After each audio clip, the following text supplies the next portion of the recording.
attention. There seems to be a gravitational alteration that is causing an acceleration of time on non-living objects. Citizens are asked to remain calm, to stay at home, not to go out for any reason, and to avoid contact with any object as much as possible.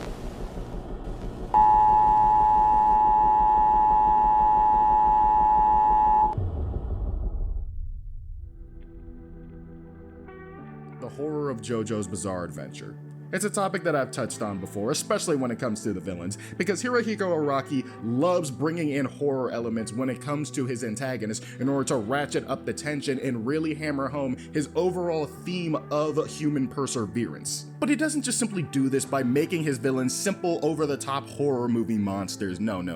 He delves into their powers specifically in order to make the situation our heroes are up against feel all the more hopeless. Stands, as they're called in the franchise, are the physical embodiment of a person's willpower, and when it comes to our major antagonists, they often carry an apocalyptic element about them. They carry on a theme of ethereal or biblical horror about them, and today I want to talk about a few cases, because today on Villain Vibes, I want to talk to y'all about the horror of JoJo stands.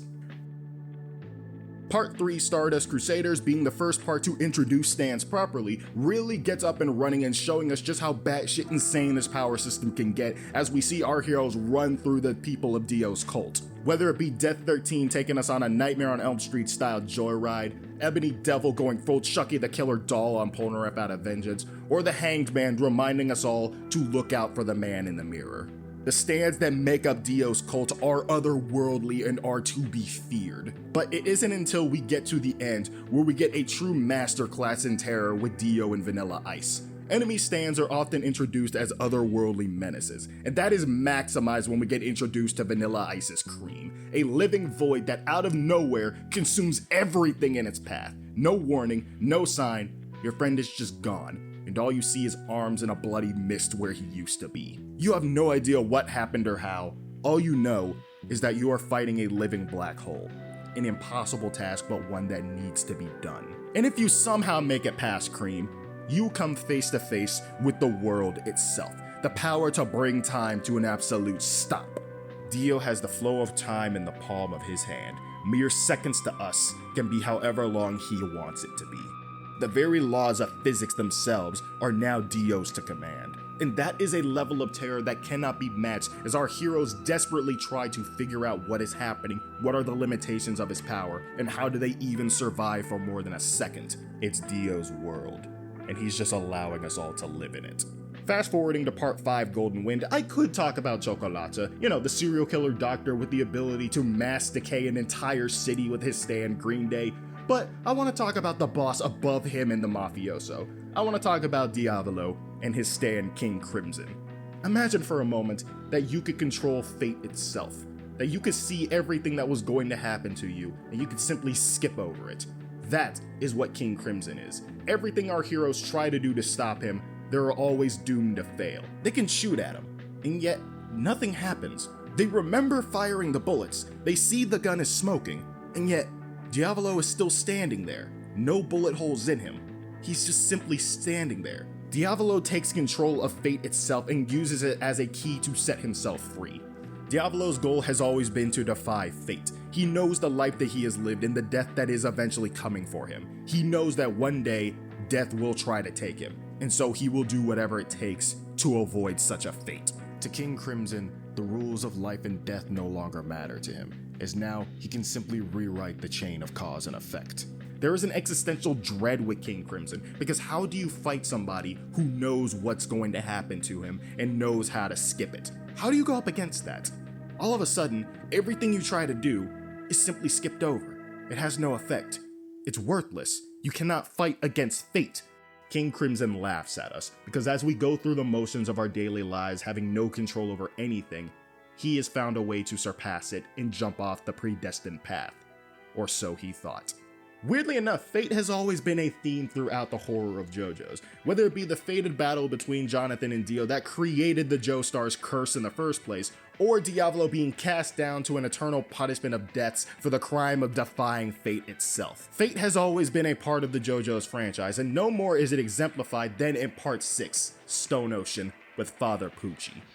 Father Pucci stands out when compared to his contemporaries because unlike them who try to defy fate or rewrite what their fate is, Pucci's plan is to grant the world a peace of mind, knowing that they cannot change their fate.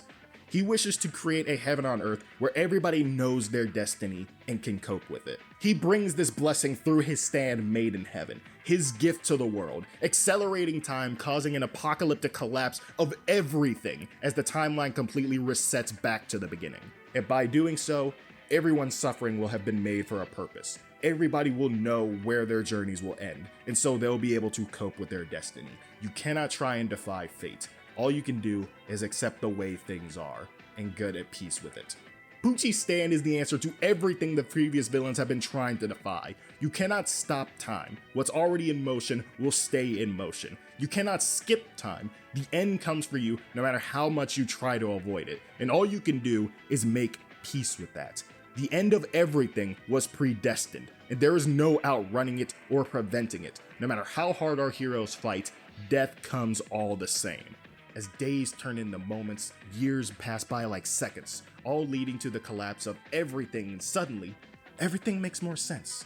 Everything has become pointless. The wars, the arguments, the second guesses, we're on this earth for mere moments at a time, and we have wasted them.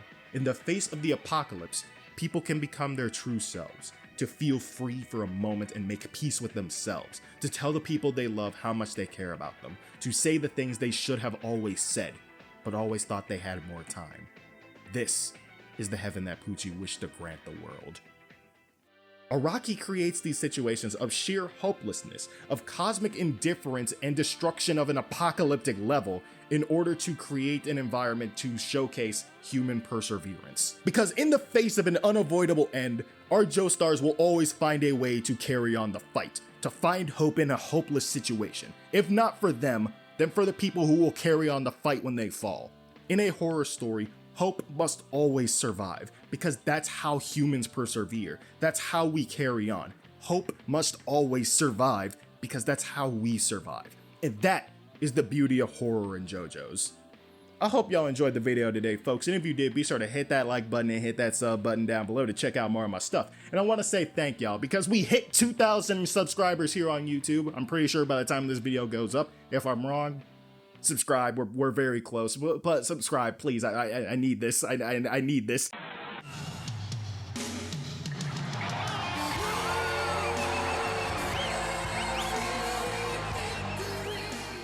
But I want to thank y'all for all the support over the years. We got some more stuff coming up in the pocket, so be sure to check that out. And be sure to hit me up down in the comments below and let me know what else would y'all like to see related to the JoJo's franchise. What are your favorite JoJo stands down below, hero or villain? It don't matter.